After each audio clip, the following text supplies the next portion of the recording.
We're going to talk about some scary golf stories, an iron that I've been testing, and all things golf equipment related. Next on What's in My Drawers Golf Talk.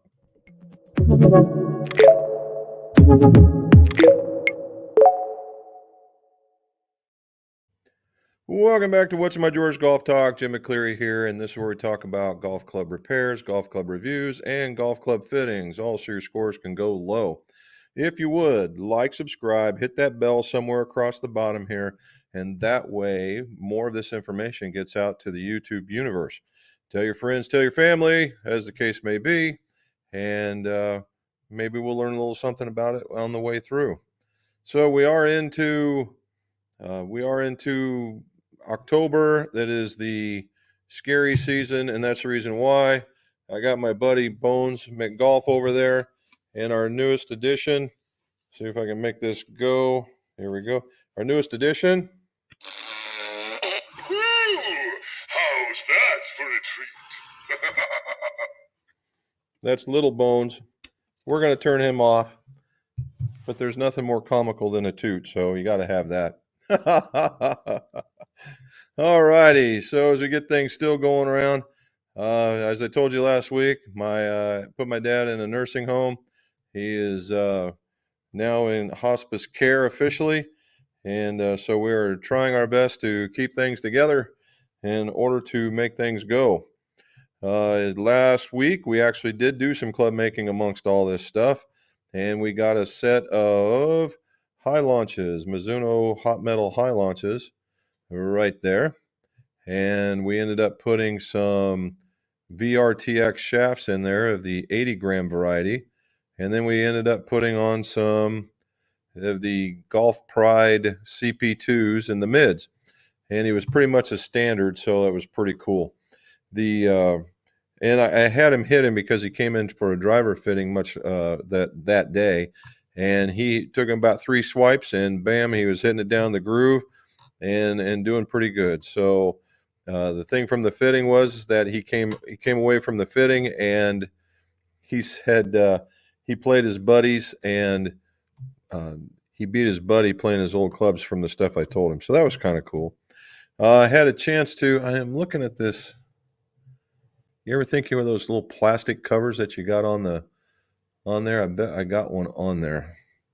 Anyway, I had an opportunity to fit a 12-year-old who says he shoots a 39 on a 9, and I said, okay, bring him and let's see. And I got to fit him, and Dad they're from Columbus, which is about an hour away, and it was a very, very fun fitting. We educated the young man on a little bit of putting, a little bit of irons, and a little bit of driver. Now, much like a 12-year-old, most 12-year-olds don't have a very long, we'll call it attention span. But when he concentrates, he has a textbook swing, literally a textbook swing. And it was really fun to see because he gets into it kind of aggressively. And I like that. You can just see him pulling down and swinging through. And I got him hitting a 6 iron out to 170, a little over 175, and with a 6 iron. That's pretty doggone good. And I got his driver out to 210, 215, and his best was a 2.25. So this is a 12-year-old. So the kid's got game. Hopefully he keeps with it. And all he had to do is go, reset, and he would do it, take a deep breath, and go, and that was it. And at 12 years old, it was more about weight. The flex, he ended up being he could have been on a slightly softer flex, but the R flex was we'll call it a soft R, worked out. Now you would think, oh, he's this really great golfer, so he needs these shafts that are just this better player profile. And at 12 years old, the rules of engagement really don't apply a lot. But we tried it. We found the weight that worked for him because he was a smaller 12-year-old. The weight that worked for him, and we went low and we went high, and you could see what the weight did in that same flex. And I even gave him one in that, and then to prove the point of profile, I actually gave him one that was a similar. It was the same weight, just the profile was much more uh, pronounced or more beefy, as the case may be, and just couldn't get he couldn't get the club to the ball in time, and it just was not good. So he needed something that was still a little friendly, even swinging at something that was a regular flex range. So that was pretty neat, and then just something to get him up in the air just a little bit more. And man, oh man, he started killing it. So I got a picture of the young man. There he is, and good little golfer.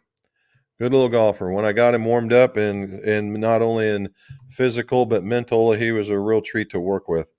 He's kind of a funny guy. All right, last bit of it, whiskey barrel update. I got my shelves cut, and they're already stained, and they are already polyurethane. And I got the first one in on the bottom. Now I'm working on the second shelf, so it shouldn't be too long before I have a completed barrel, and that will come out of the garage and sit back here with my other one, with the idea eventually we'll be making a bar, pars to pour bar. That's what it's going to be. So there you go. All right, so we got that done. Scary golf stories. Not only the very first scary golf story has to do with, and this is more golfing than golf equipment, is a we were golfing in Myrtle Beach, and there in the it's two different courses, same location, and I am not a snake fan. And we are driving down the course, and we're making this turn, and we look to our left, and there sits this snake all coiled up, and uncoiled would have been an 8-footer easy. And my buddy Bob goes, "Hey, let's go back and take a look at that and try and get a picture." I said, "Let me answer that in one answer, bud." And he goes, "No." I said, "No." And they laughed at me the whole entire time. I said, "We are not going back for that water snake. Not happening." And then in the very next day, it was at the Dune and Yacht Club, I believe it was called, and their logo is an alligator. And I thought, well, maybe it was an attempt to get back to the '80s and be a yuppie or something. Nope. I said, "Is this an indicator of is the things out on the golf course? You guys just trying to be fancy?" And he says, "Oh no, we got some dinosaurs out there." And we got to a hole, and we saw this gray, almost clay colored. Uh, it was easily 20 to 25 foot long. Again, Bob's with me, and I said, "Is that a stuffed one that's plastic, or is that real?" He says, "Well, I don't know. Let's get a little closer." So we get a little closer, and then my mouth goes, and I was like, that's close enough." That thing takes off, and that golf cart would not have been fast enough. So we finished the hole, come back around, we looked, and the doggone thing was gone. So I was like, "Oh, keep an eye." So we did that. So scary stuff. I've ran into that same thing uh, in what was the name of the island? We stopped there. Um, when I was in the Navy, they had a flood, and all these critters started coming up out of the ground, and wow, it was something else. Oh, Puerto Rico. That's where we're at. When it did that, I'm like, no, not playing that game. And this is rare breed, wild turkey rare breed, and it's a single barrel bourbon. So, and yes, I do have a very large ice cube in there that is not full. Otherwise, I'd never make it to the end of the live stream. All right, as far as the other stuff goes, as far as scary stories go, it's like, not blood curdling, but every time we go in and you go do a repair, you always got to wonder what you're going to run into. And I've run into several things. I've seen where people have put dowel rods down into shafts for whatever reason that might be. And when I go to cut through it, all of a sudden things start smoking. And I think, well, what have I done to my equipment? When in reality, it's the equipment that I'm working on. Now, the scary ones are the ones that when people take repairing into their own hands, which I don't you give a negative on that at all, but some of these things you got to wonder, and it was on one of my world's worst repair where a golfer had an adapter and the screw had stripped out. So instead of replacing the screw, they filled up the receiving part of the head, which was also very hollow, and filled it up with epoxy and tried to put it together with literally, I think it was JB Weld. And I was like, holy moly. And it was sticking out everywhere. It was looking bad. And so I was able to clean it out of the head, but I had to replace the adapter so that it would work and it would accept a new screw. So when we got that done, that was a neat little fix.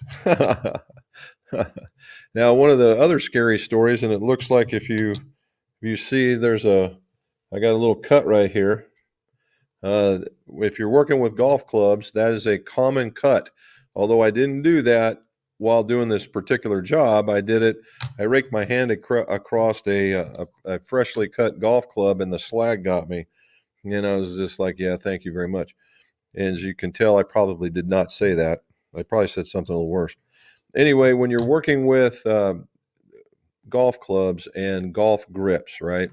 And you're holding on to the club, and normally, being left-handed, this is the hand that has the tool, and you're pulling back like this. Well, if you notice, here's my hand trying to hold on to the club, and if the thing comes out right across the fat part of your hand, and you got a club maker's scar.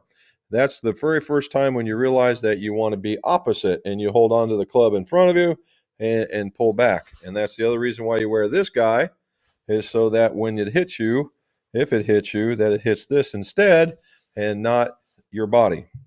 So there's all those kinds of scary golf stories out there, right? Now,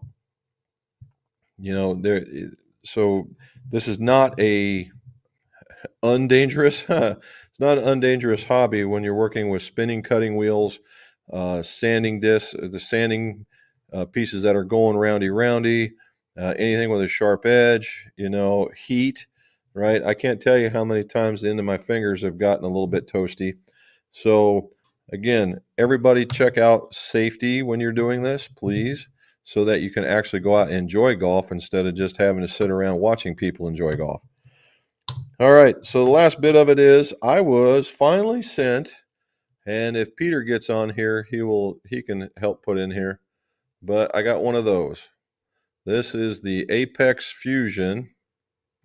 Apex Fusion. Let's see if I can get, there we go. Apex Fusion from Callaway. There we go. And it is a 7-iron. It is a 7-iron, and it came with a Dynamic Gold Mid 100S. Kind of like the 100S. I think in this particular instance, it might feel a little heavy in compared to the other Apexes. But so I went and I did some research on this thing. When you look at this guy and you look at it, it has, if you're a player's perspective, it probably looks like it has a little more offset than the average player would like. Okay. And I can see that because I looked at it and said, wow, this thing has a lot of offset on it. Am I going to pull it out of the planet? And as it turns out, I didn't. Now, this is going to be the video, not tomorrow, but the next day. We're going to have a video out on the review of this club. Now, I will preface this. I'll give you a couple of hints. Number one, they say that this is a very consistent iron. They are not wrong. It is a very consistent iron, as I will show you in the video. The other one is, and I don't have any expertise or I don't have any experience on this one just yet, but a lot of the comments on the website to this particular golf club is that this coating wears pretty rapidly. Okay, pretty rapidly. Now, what they don't tell you in the comments is where they're at and where they're playing, how they play, what conditions that they were playing in, or any of that stuff. But all of them seem to say that it wore kind of fast. Now, if you're playing down in that Myrtle Beach area, and maybe Peter's on here, that if you're playing this and you're in those sandy soil kind of areas, that sand can act like sandpaper and can get through and can wear it off. That will be true of just about every coating, all right? You just don't see it readily on the silver ones because it's silver underneath. This black has silver underneath that, and it shows up pretty doggone quick. Now, that'll be true of just about every single coating that is dark, and that's just because of the massive contrast. Now, if you play up here in Ohio where there's a lot of clay, you probably won't see that unless you're just taking shovelfuls of fairway in order to make your shot. So you got to kind of measure that with, take that grain of salt, so to speak, on how you want to do that. But from a performance standpoint, oh, buddy. All right. And that's just where we'll go from there and we'll cover it up from there. Okay. So let's go on here and let's answer some questions. And let's go to the top. All right. We got Scott Gordon on first. Says, hope all is well with everyone. I read something the other day where it said you should not get the wedges that come with the set. Use separate wedges like Vokeys or other brands' opinions. Okay. That's a good question, Scott. So, what do we do with wedges? So, okay, let's make a definition here, right? When we talk about the set, and they have wedges in them, they have pitching wedges, they have gap wedges, and some of the sets will have sand wedges, depending on what there is. And if you get some strong lofted ones, like there's a couple models in Callaway, that they'll have a pitching wedge, an attack wedge, and a gap wedge before getting to the sand wedge. Now, my personal opinion, unless you're a very strong single digit handicapper or you're a very talented single digit handicapper that's playing for a while, that the pitching wedge and the A wedge or even the gap wedge in this set should be part of this set. Okay. Now, why is that? Because it's more in line with the way that you're going to use that wedge. Pitching wedges, gap wedges, attack wedges, whatever you want to call them, will be full swing clubs to be sure. They could be 100-yard clubs, they could be 110-yard clubs, they could be 80-yard clubs, but they're all full swing. And they can be used as half swing clubs or finesse shots. All right. And because they are designed like this, right, like that, there is a forgiveness that is built into these things. All right. It'll be more forgiving than a traditional wedge. Now you go to a regular wedge.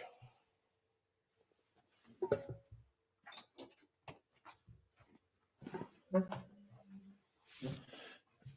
was going to do something scary, but I gave it up on it. If you go to a traditional wedge like this guy, this is a high toe from Wilson, and it's actually a very nice little club. It gets into the ball. You want to talk about some spin, man.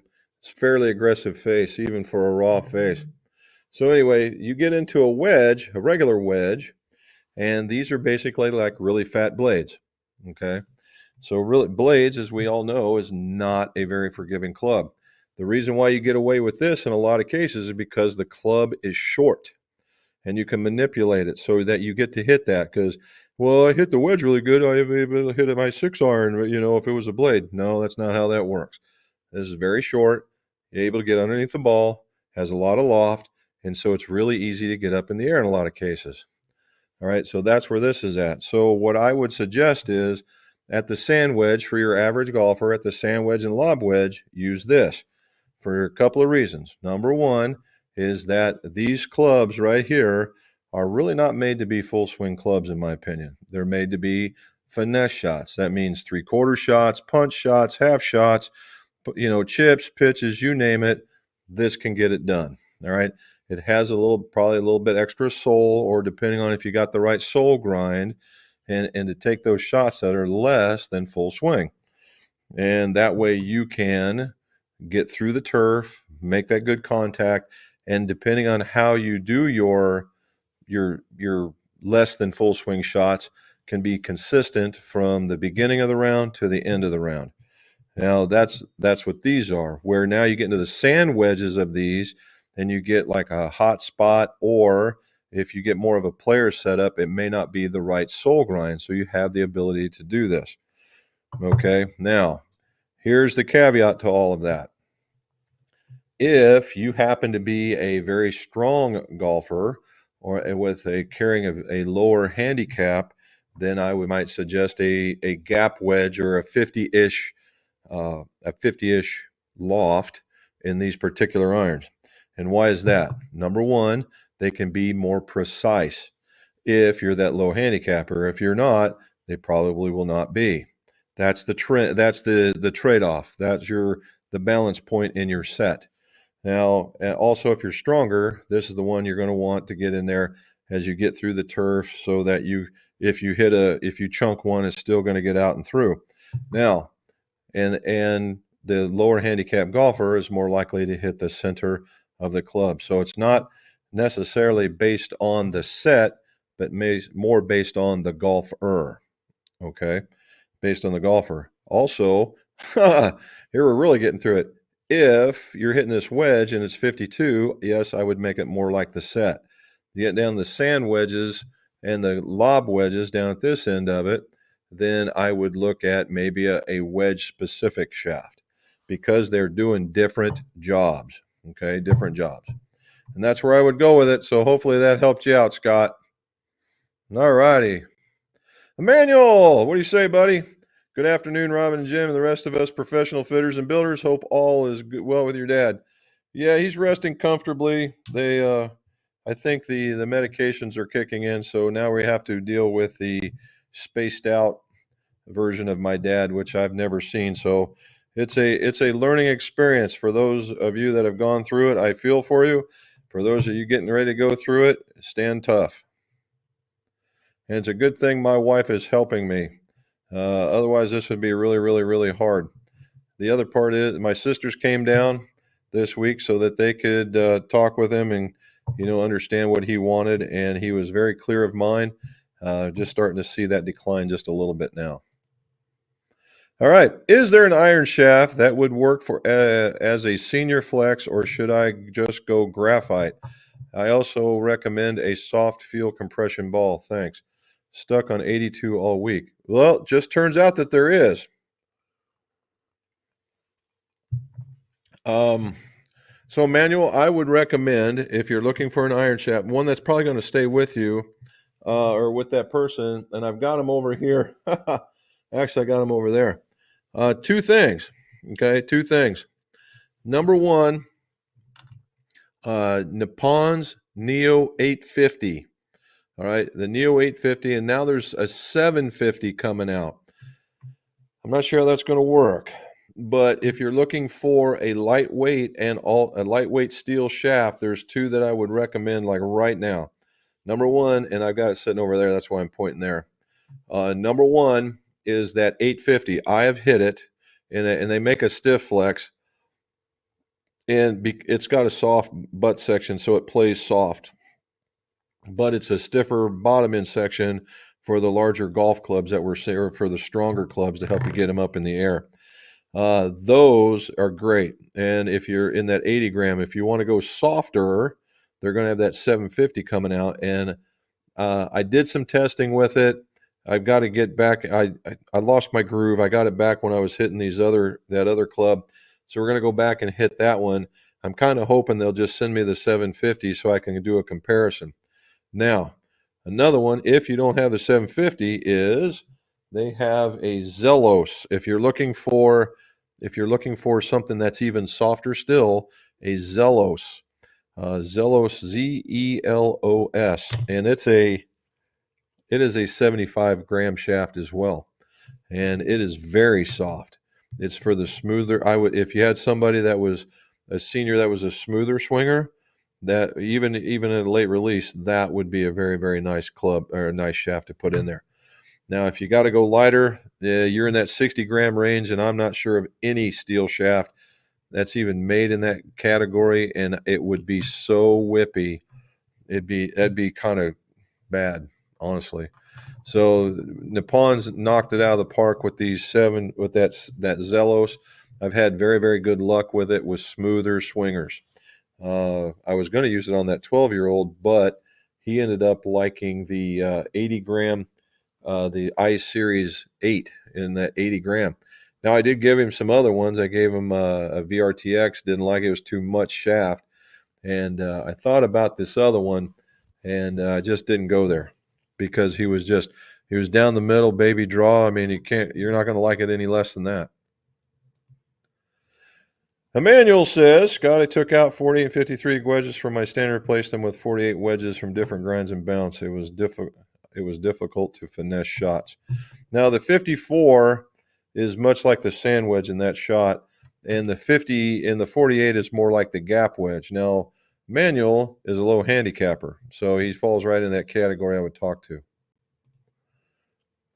Charlie, what do you say, sir? How are you? My brother-in-law came down with my sister, and he brought me a bottle of Blanton's,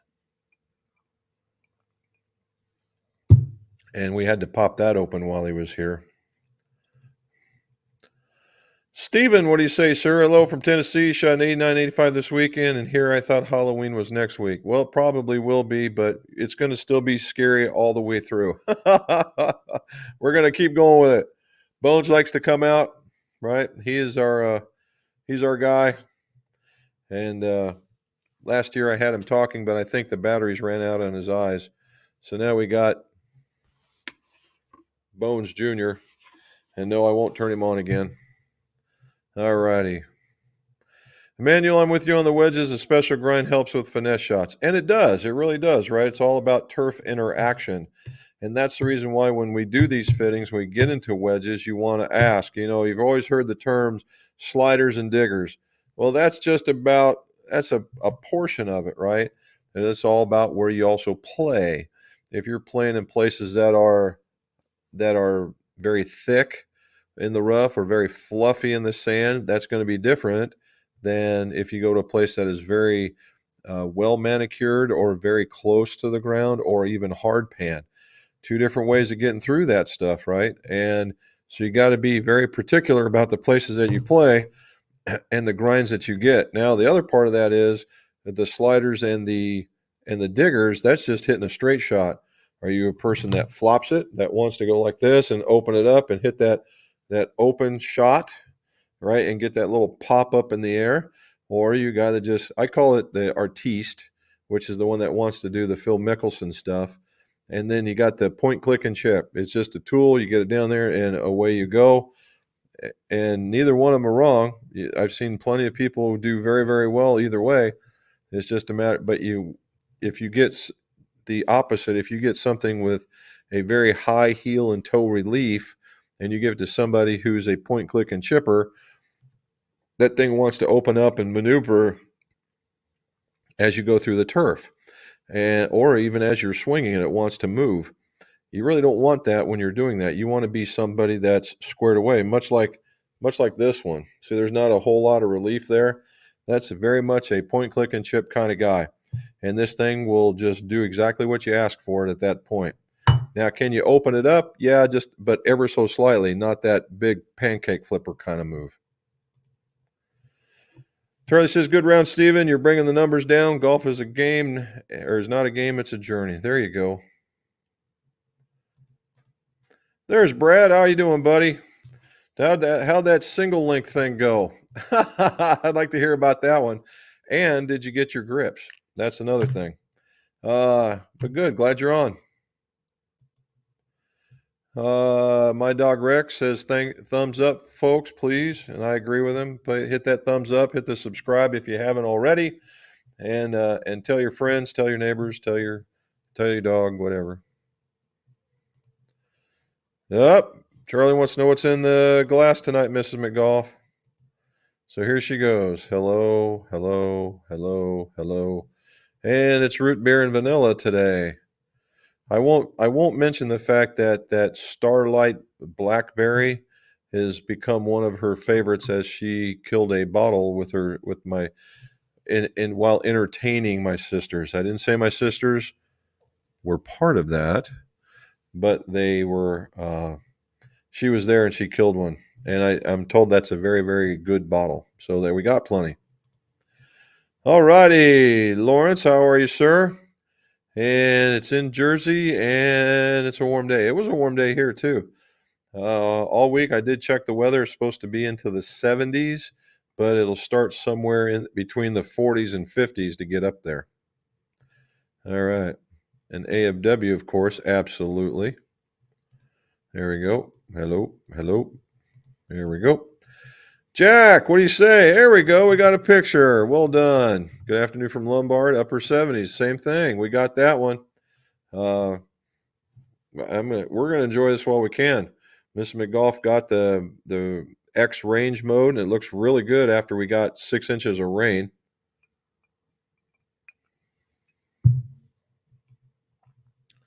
All righty.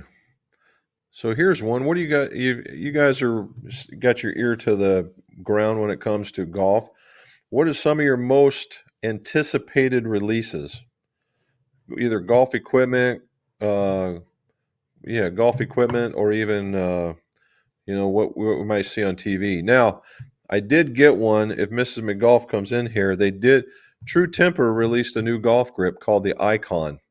We'll talk about that one next week. I'm going to put it on a stick and we'll hit around with it a little bit and see what happens. But it's similar to a Tour Velvet.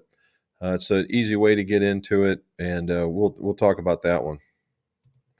There we go. There we go. I went 6 over 9 holes. It was my best this week. Nicely done, sir. Glad to see it. Wayne, what do you say, sir? Got up to 80 in West Virginia. Started 38. Whew. And finished all 76 degrees of beautiful weather. Sounds like the bottom is going to fall out at the end of the week. I think we're going to see some weather, Wayne. I don't know if there's a storm down in Florida that's pushing some stuff up here or not. But, we're seeing some of the same things. In fact, the one day I was probably going to get out to golf is the one day that they've got either rain or cooler weather. So we'll have to see how that works out.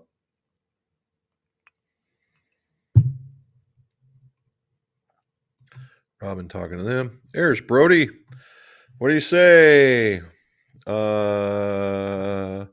Brody says, Jim Robbins stopping by before I have to go to a meeting. Just picked up a set of JPX 900 tours and need to put some custom ferrules on them. What do you recommend for a clear epoxy?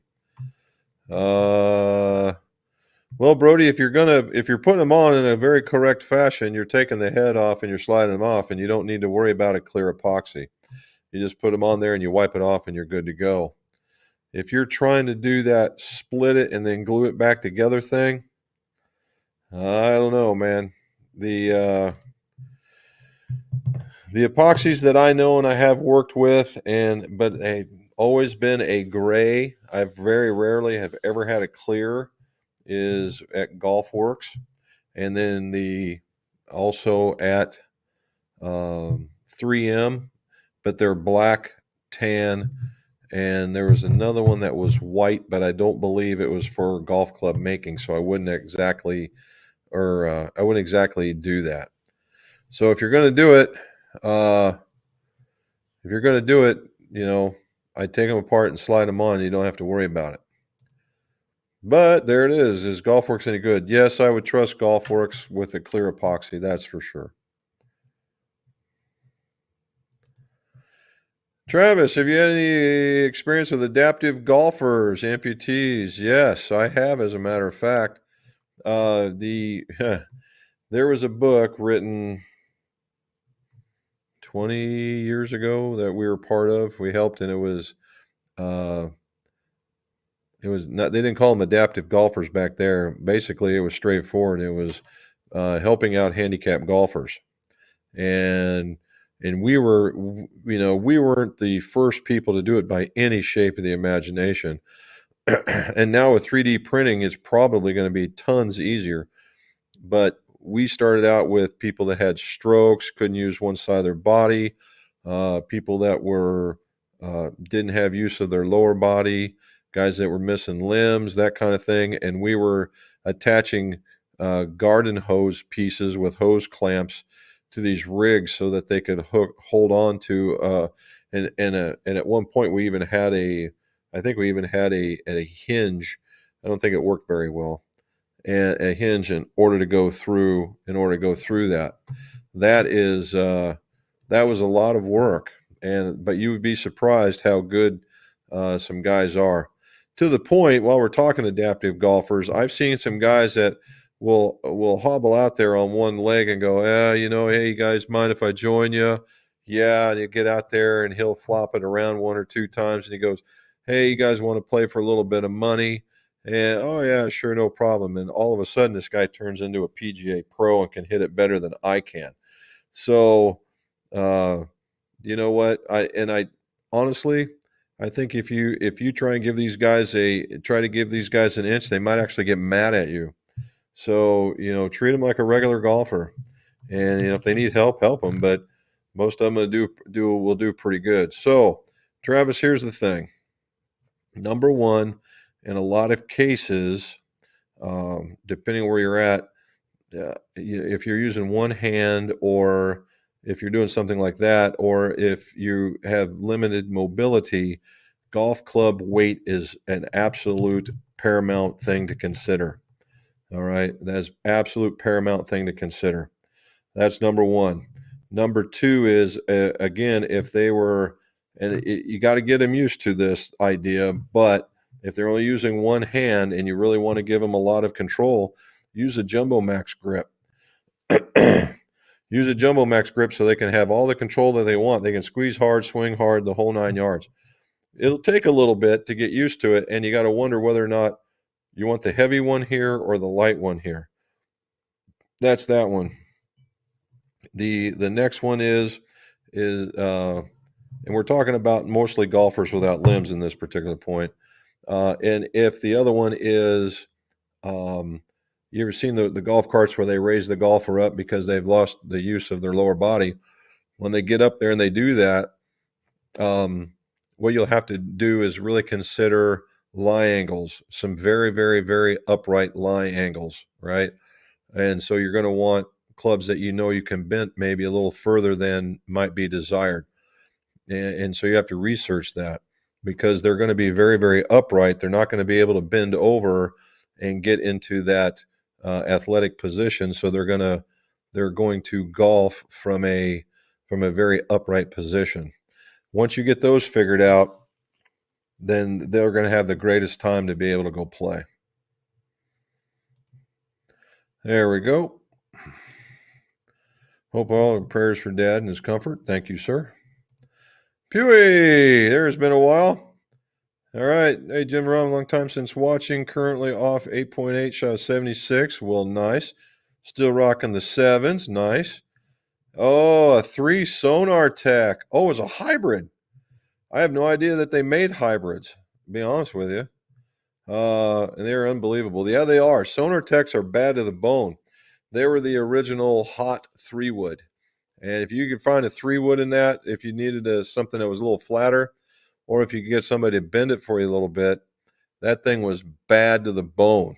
Now, I actually have I actually do have a story for that. Here's another one. So I was on the tour trailer up at the NEC when the NEC was up in Akron, and oh geez, the German golfer. Um, Good, nice guy, German golfer. I'll get his name here in a minute. He's on the senior tour, won everything he looked at. Anyway, he's having trouble with his 3-wood. And so we're watching. I happen to go with the Sonartech guy, and I'm watching Bernard Longer hit these 3-woods, and he's hitting these things 250 at the Firestone range, and he's landing them into a 5-foot circle. Now, I'm thinking this guy's got it layered in. And he goes, the club toe is too high. Really? So we run back to the trailer and we start bending on this. Now, even back in the day with the heavy duty hosels, you could have probably have bent it and not had a problem. The real problem was the coating.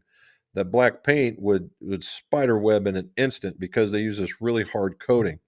So we pulled it, and he did a degree and a half. So we ran back out there and we let him hit it, and he hit this same golf club, this same distance into a 3-foot circle.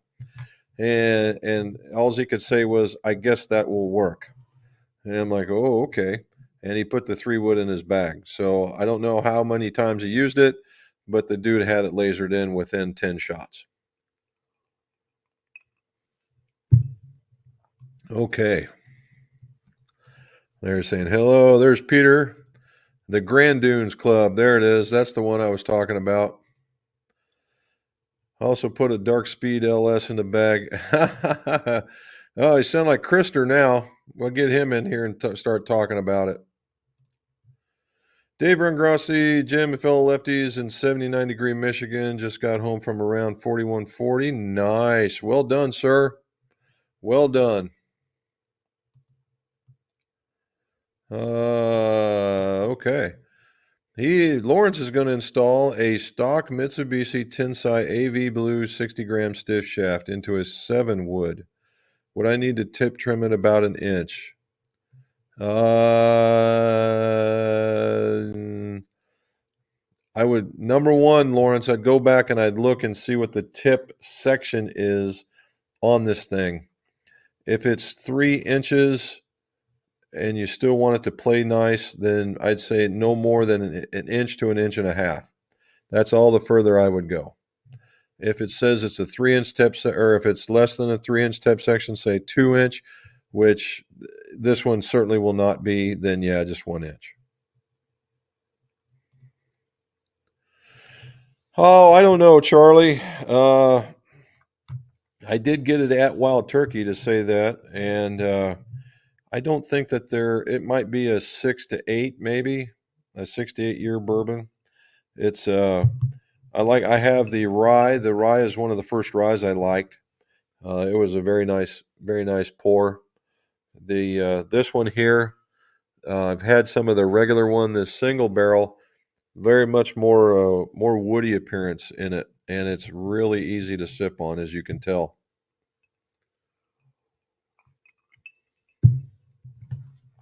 All right, hello. All right, we got South Dakota in the house. What do you say, buddy? What type of grip removal tool do you use? I don't. I use a hook blade and I cut the thing off. Bottom line. Now, if I do have a compressor and I do have the hose, and I've tried several times to blow them off, but if they have double-sided tape on it, you're asking for trouble, as far as I'm concerned. Although I will say, no, I fib, John.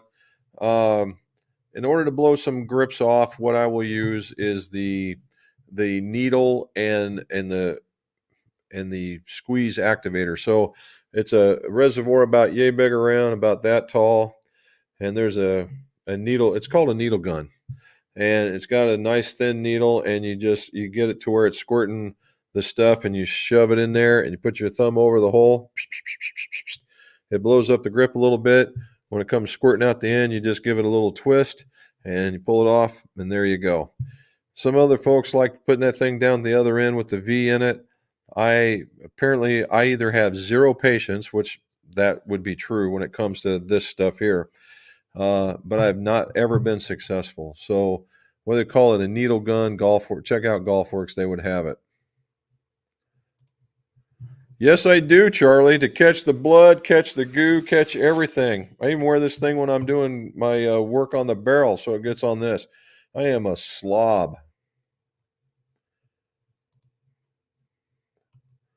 Can't. Could have run that blade right up your wrist, Jim. Always use sharp blades, no doubt. And that's a fact. What he's talking about here, guys, is if you're using a very sharp hook blade or even a straight razor blade, that it goes through the material easily. And normally, when things happen bad, is when the blade gets hooked in there, and you got to pull and you got to yank on it, and that's when bad things happen. But he's absolutely correct. Oh, I don't think so, Charlie. Not those, but the Apex 300s very well may find a house here if the rep will ever come see me. So, I really had a good time with those. That was a very, very nice set of clubs. Wayne, love watching your broadcast. There's so many left-handed clubs to look at. Most everything else is right-handed. Well, in my house, there's all kinds of them. I'm looking at two sets of Mizunos that they sent me, including that High Fly, which is really a nice club, by the way. And so we're working at getting it into the house. This Friday, Mr. Wilson is coming to visit, my buddy Dave. been a long time rep for us, and we'll see what they're going to be releasing soon. So I've seen Mizuno, I've seen Strixon, and I don't know. I haven't seen Callaway just yet. Just see what he's due for a visit, I think, and then we're going to see Wilson. And if the appointment still stands, we're actually going to be seeing Sun Mountain. So we might be doing a Sun Mountain video for 2025. He wouldn't dare. Steven, the new Apex irons. One of my golf buddies got a set about a month ago in black and is already fading. Of course, he walks 9 holes Monday through Friday on 18 on Saturday and Sunday in Tennessee. So that's a lot of rounds, man. That is a lot of rounds. So you never know. There we go. Yeah, almost. Camilio, what do you say, buddy? From down under, still down there, huh? Long time. Glad to see you made it back. Well done. So what is it down there? It's probably, was it 6 in the morning down there? Nicely done. Glad to see you can make it on. Yeah, not really. There we go. Yeah, it's a, you've got to, it is a super nice club, Lawrence. It's just about the price now. Here we go. I see Peter's going to answer for us. There we go. He enjoys the Fusion irons. The black does wear faster than I would like. I feel they are better for golfer 8 and under. I also believe that you have to select the right shaft and get the most out of it, and that's true. I saw in there that with this particular head, one of the customers actually got a Neo shaft in it. And I think that would be one heck of a combination. And he shot a 75 and 74 this weekend. There we go.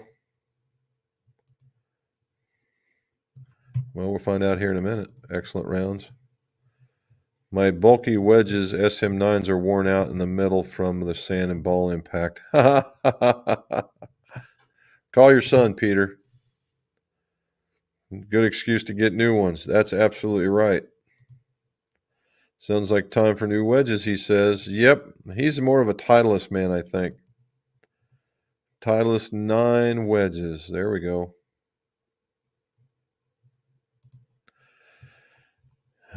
Jim, Robin's help is good for you. You should buy her more vanilla vodka and AW root beer. Sounds like she's earned it. I drive right by that place every day, and about 3 times a week I ask her what she needs, and half the time I get told no. But don't worry, we go on the philosophy of backup, so she's taken care of. It is marketed well. At one point, it was marketed at the world's lowest one at 39 or 38 compressions. I think somebody else has reached down there that low, and I think somebody also found some that were not. But between 39 and 42, I think I'm not going to split too many hairs. And in fact, any root beer tastes of, to me, Germalian to me. Debbie loves the stuff too. Ah, I get it. I get you. Jonathan Weaver, I bought a few clubs on eBay and ended up being scary. I had a driver that has shaft insert depth of about 1/4 inch, and and wasn't happy. I've seen that a lot, Jonathan. I've had clubs come in here and why is this club all wobbly? We just fixed it, that kind of stuff, and it's inserted this far. And mostly because they didn't take the paint off the tip, they didn't clean out the hosel, and they just shoved it in there as far as they thought that they could get. And that I've seen that a couple of times, and it's really funny when you have to put it on. They said just reshaft it. Okay, well it's now an inch shorter, and you know what? In a lot of cases, it's probably a good thing. There you go. We have a thing, hey Charlie. There is one over here that you can get at at Buffalo Trace, and one of the employees of Buffalo Trace actually made it's called Freddy's, and I think it might have to do with Freddy No, but who knows?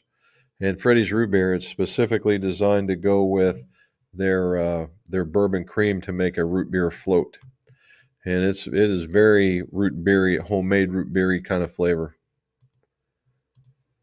Here we go, 36 watching. Please hit that thumbs up. I thank you. You know, Kent did it already. Charlie, I only see 2 thumbs up when the other's mine. Very good. Pooey says the new Wilson driver looks dope. Uh-oh, we're going to have to see what that one's all about. I'd like to see him do a new one. They would probably do. Mine's showing 15 on my feed and 33 watching. Well, gentlemen and ladies, if you're out there, reach down there and hit that like button. There we go. Here we go, Brad. Single went well for the customer. Was hell for me to get the weights right without grinding. The 3, 4, and 5 iron ended up having to leave a little light. Yeah. Yep. I wouldn't want to mess with it. Careful, Kent. The police are out there looking for people. To make my own 14 plus gram lates for irons, ridiculous, like you said, but the customer went out and shot a 71.73. Ah, yeah. Plays by feel and would probably go out and swing regular flexes after a few small adjustments. There you go. Well, his experiment went well, and it was because he had a good club maker down there to help him out. Played today with Deb at Halifax, Charlie. 2 par 3 challenges, and he won them both. Proof coming on our channel shortly. Oh, very cool.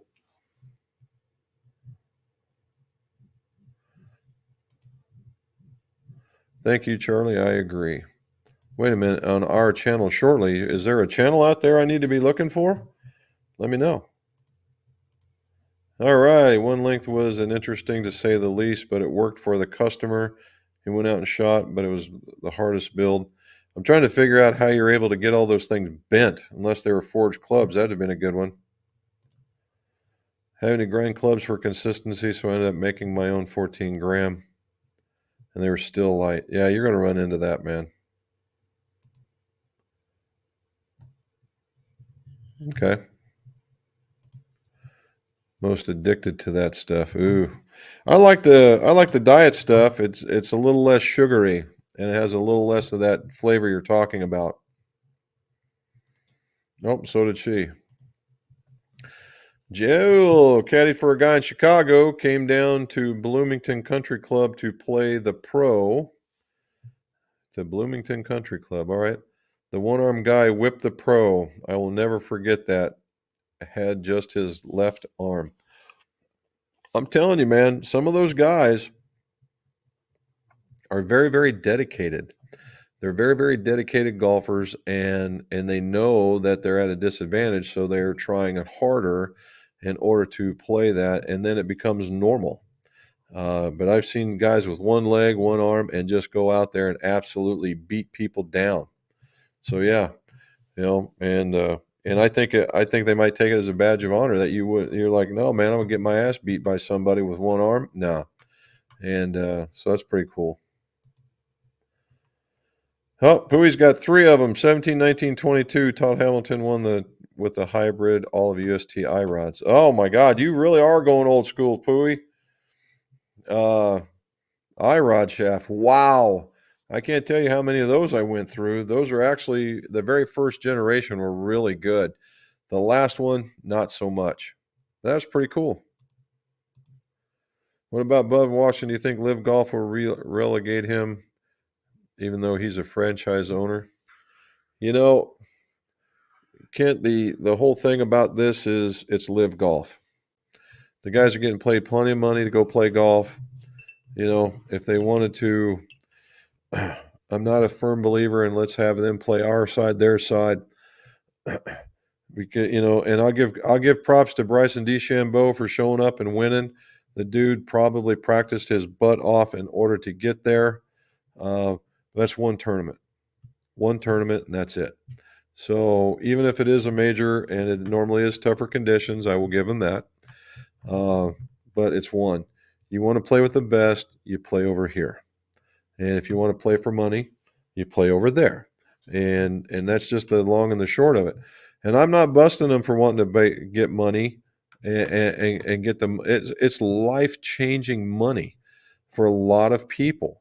And if you had the opportunity to go do it, and you only had a 5-year contract, why not? Right? If you knew for a fact that you were going to have life changing money, 5 years is a drop in the bucket, right? An absolute drop in the bucket. And uh, I do not hold anything like that against them if that's what they're there for. But this whole crying, oh, we're just as good as them, we're playing just as good as them, that's like a tenth of the percent. If you're gonna get serious and real about it, that is 1 or 2, 3 tops out of that whole entire crew that'd be competitive, and it is what it is. Play it, enjoy it, like it, quit whining. Yep, you're welcome, Lawrence. Warren's Golf. Hi, folks. Great weather here in Maine. It's been fantastic. Well, you up there in Maine, you would see the first changes. Hey, there we go. Hey, Bob's watching. Jonathan, there you go. There's Bob. How you doing, buddy? We now have a golf channel. Okay. Send me a link. Send me a link. It's only life-changing money if it's managed properly, and you would be 100%. You'd be 100%. And if you got that kind of life-changing money, I think I could find me a life-changing money handler, right? A life-changing money handler, and I would do that. I would do that for them. Ooh, silent and deadly. You got to have a couple in there just to have some fun with it. All right. He's hitting the 17, the same as his 3-wood, 19, 510 yards compared to my 5 and to my 7. Nice. So and Pewee just kind of has proven the point that in a lot of cases now, back in the day, a lot of those clubs were upright. And if you needed an upright club, that was the way to go. That's the reason why very few of those clubs, players actually played them initially, because they always hooking them off the planet. But if you can find the middle of that club face, and I do it all the time, I'll even say, particularly here even now, that when I hear the words, do you hit your 3-wood? Well, do you hit your 3-wood good? Well, when I hit it good, I do. Well, what's that mean? If I give you 5 shots, how many are you going to hit well? Well, maybe 1, maybe 2. Well, then that's not a club for you. Either choke down, let's see what happens, or get rid of it, because it costs you strokes. Now, I can turn around, and I've done it several times, where I give them a 4 hybrid, and just because the quality of the hit is so much better, that 4 hybrid will go further than that 3 would. So if you do like Pooey's got, and you got a 17 and 19 and all these other ones, you're just going to hit it further, right? And you got to get used to it. Sometimes those longer ones get a little flatter, and you get used to it, and those things become real weapons, and they're so much easier to hit.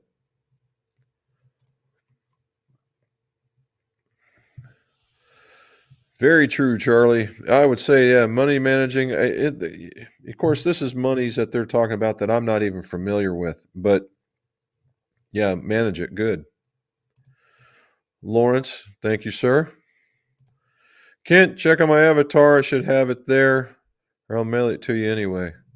Well, let's see. Let's see. Nope. I can't, off the avatar here, I can't see it, so send it to me. Yeah, they hit super upright, but I've always struggled with other.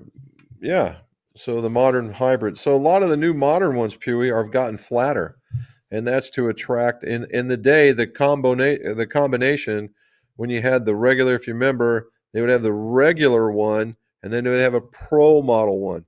And the pro model was actually a little bit narrower at address and not so bulbulous, and it was also flatter. And that was to get the guys that were, it is a,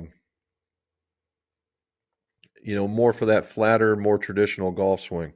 And that's how they figured out that, hey, maybe more people would like them flatter.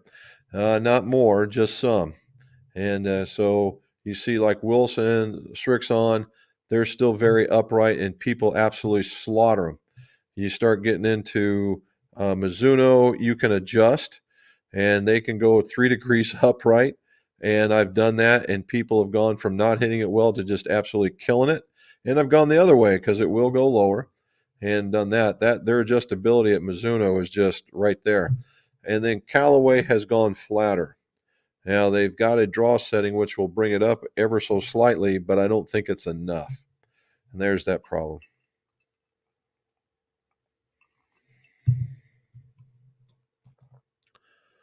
It is Roadrunner. Okay, I'll have to look that up. Pooey says they remind me of the Ping. Yeah, I wouldn't disagree with that. The G20s were quite the popular one too. If you see it now, even there was at the what are they in the 430s or 435s or whatever? That thing is, everybody loves that one. So they've done pretty good, and I would think that from Ping that they're a little more upright than your average ones out there, and that's the reason why people like them. Okay, guys. Well, we made it down to the end, and I made it to 6:30. Actually, 6:31. So we've got something to do. Number one, like and subscribe.